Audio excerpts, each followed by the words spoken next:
조은석 특검이 마지막 브리핑에서 굉장히 큰 걸 하나 공개했습니다. 많은 언론들이 놓치고 있어서 저희 정치보감이 자세히 다뤄보려 합니다. 조은석 특별검사팀이 내란 수사 결과를 내놓으면서 김건희의 관여 의혹은 사실이 아니라고 설명한 대목은 언뜻 보면 논쟁을 끝내는 결론처럼 보입니다. 그런데 같은 브리핑에서 동시에 계엄 선포를 했을 때 김건희와 윤석열이 심하게 싸웠다는 진술을 확보했다는 말이 나왔고, 박지영 특검보는 김건희가 너 때문에 망쳤다는 취지로 분노했다고까지 전했습니다. 여기서부터 이야기는 끝이 아니라 시작입니다. 직접 개입이 확인되지 않았다는 말과 계엄의 성격과 동기가 무엇이었는지를 가르는 말은 서로 다른 층위에 있기 때문입니다.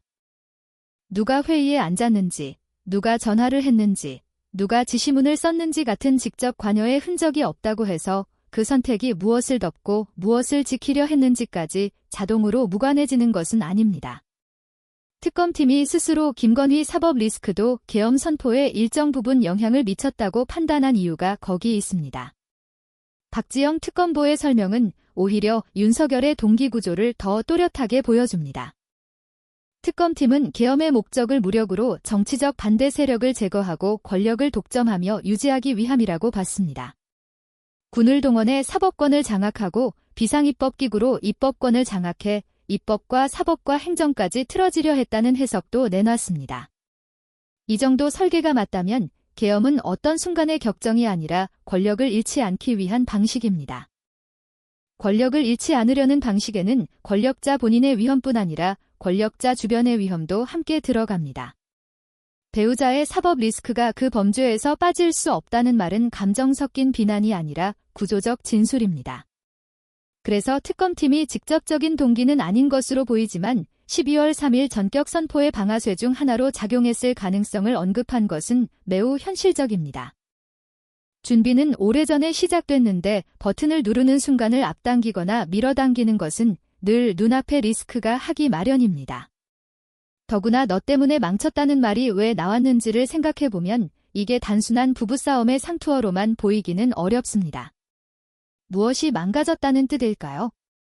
특검팀은 계엄을 통해 국회 기능을 정지시키고 국회를 대체할 비상입법기구를 통해 권력을 틀어주려 했다고 봤습니다. 또한 부정선거 조작을 명분으로 삼아 선관위 점거를 시도했고 정보사 요원들에게 특정 임무가 부여됐으며 출동 과정에서 야구 방망이, 송곳, 망치, 케이블 타이 같은 장비를 준비했다는 조사 내용도 공개됐습니다. 박지영 특검번호는 고문기구가 동원된 정황도 확인됐다고 말했습니다. 이런 수준의 사건에서 망쳤다는 말은 그날 밤의 실패가 곧 계획 전체의 붕괴로 이어진다는 인식이 깔려 있어야 나옵니다. 계엄이 해제되면서 무엇이 시작됐습니까? 수사와 재판이 시작됐고 윤석열의 비상계엄은 그 자체로 내란 수사의 핵심이 됐습니다. 특검팀이 김건희의 관여는 확인하지 못했다고 결론 내렸더라도 김건희가 그 실패를 두고 분노했다는 진술이 나온 순간 최소한 김건희가 계엄을 남의 일로 여기지 않았을 가능성은 커집니다. 직접 관여가 없었다는 말이 연관이 아예 없다로 둔갑하는 지점에서 논리의 비약이 시작됩니다. 특검팀이 계엄 준비 시점을 2023년 10월 이전으로 특정한 것도 중요합니다. 윤석열은 계엄 선포 당시 대국민 담화문에서 총선 이후 정치 상황을 이유로 들었지만 특검팀은 윤석열이 취임 초기부터 비상대권을 염두에 두고 주변의 일을 언급했고 2023년부터 물밑 작업을 벌였다고 판단했습니다. 2022년 11월 25일 국민의힘 지도부 만찬 자리에서 비상대권을 언급하며 싹 쓸어버리겠다는 취지의 발언을 했다는 조사도 나왔습니다. 2022년 7월에서 8월쯤 총선 이후 계엄 계획을 전해 들었다는 사정기관 고위직 출신 진술도 확보됐다고 했습니다. 여기에 대통령실과 관저가 용산 군기지 인근으로 옮겨지며 군 지휘부와 밀착되는 근무 환경이 조성됐고 윤석열이 군 관계자들과 가깝게 교류하며 계엄 의지를 굳혔다는 분석까지 붙었습니다. 이 모든 서술이 가리키는 결론은 하나입니다. 계엄은 정치 상황에 대한 대응이 아니라 권력 사용 방식의 선택이었습니다. 그렇다면 윤석열이 무엇을 지키려 했는지, 무엇을 덮으려 했는지, 왜 그렇게까지 해야 했는지는 계속 따져야 합니다. 특검팀은 계엄 명분을 만들기 위해 북한의 무력 대응을 유발하려 했다는 정황도 적시했습니다. 전시 또는 경찰력으로 통제 불가 상황이 와야 한다는 메모, 불안정 상황을 만들거나 만들어진 기회를 잡아야 한다는 메모, 군사적 명분화와 공세적 조치로 요건을 조성해야 한다는 메모가 확인됐다고 했습니다. 실제로 평양에 전단통을 부착한 무인기 투입 같은 작전이 이루어졌고 합동참모본부의 소극적 태도와 북한의 무대응 등으로 실패했다고 판단했습니다.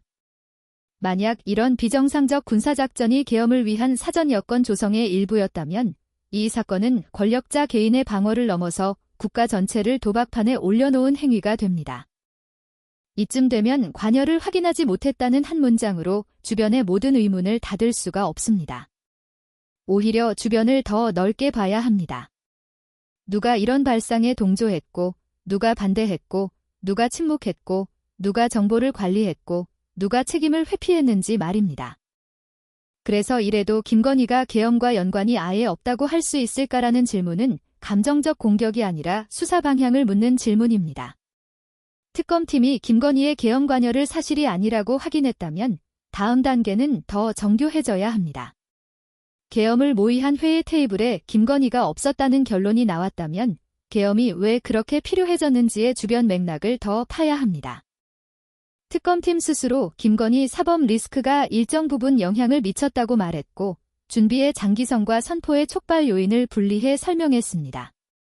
이 설명은 김건희를 사건에서 지우려는 쪽의 주장과 다릅니다.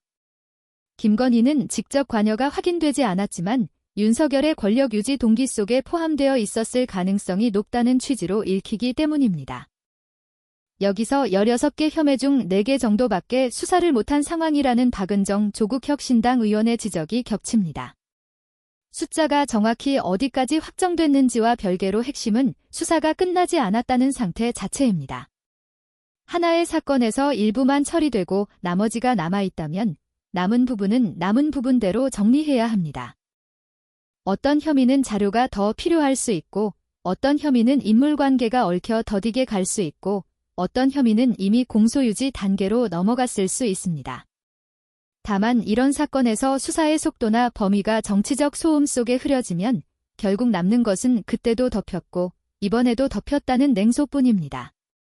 냉소는 민주주의의 적입니다. 처벌 수위가 얼마냐를 먼저 떠들기보다 법이 정한 절차로 증거가 쌓였는지, 누구의 진술이 어디에서 갈렸는지, 수사팀이 어느 지점에서 멈췄는지, 그 멈춤의 외압이나 이해관계가 개입할 여지가 있었는지부터 확인해야 합니다. 그런 점에서 이기 특검이 필요하다는 주장도 감정의 언어로만 남아서는 안 됩니다. 특검이 하나 더 필요하다는 말은 결국 수사 범위와 수사 역량의 문제로 귀결돼야 설득력이 생깁니다.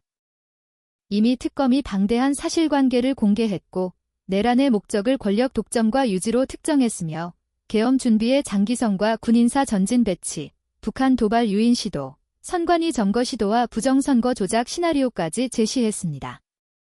이 정도가 공개됐는데도 김건희 관련 부분에서 아직 수사가 덜 됐다는 지적이 나온다면 다음 단계는 어떤 자료를 더 확보해야 하는가로 구체화돼야 합니다. 통화와 문자 기록, 보고 라인, 인사 개입 정황, 사건별로 이어지는 자금 흐름과 접촉 관계, 수사 정보 유출 가능성, 이런 것들이 단단히 정리돼야 합니다.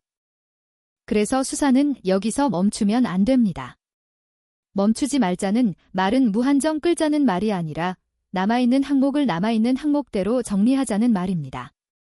김건희 관련 의혹이 다 처리되지 않았다는 지적이 계속된다면 그 지적은 정치 구호가 아니라 수사 과제가 돼야 합니다.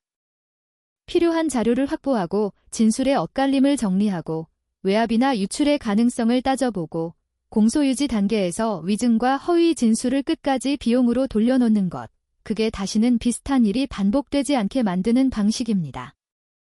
헌법사회에서 가장 위험한 것은 권력을 가진 사람들이 법 위에 서려는 시도 자체보다도 그 시도가 실패했을 때 책임을 흐리고 다음 기회를 준비하게 만드는 환경입니다. 특검이 확인한 계엄의 성격이 권력 독점과 유지라면 그 환경을 제거하는 것이야말로 지금 필요한 국가적 정리입니다. 오늘 내용은 여기까지입니다. 유익하셨다면 구독과 좋아요로 영상 제작에 힘을 주시기 바랍니다. 국민을 위한 정치 논평, 정치보감은 최선을 다하겠습니다.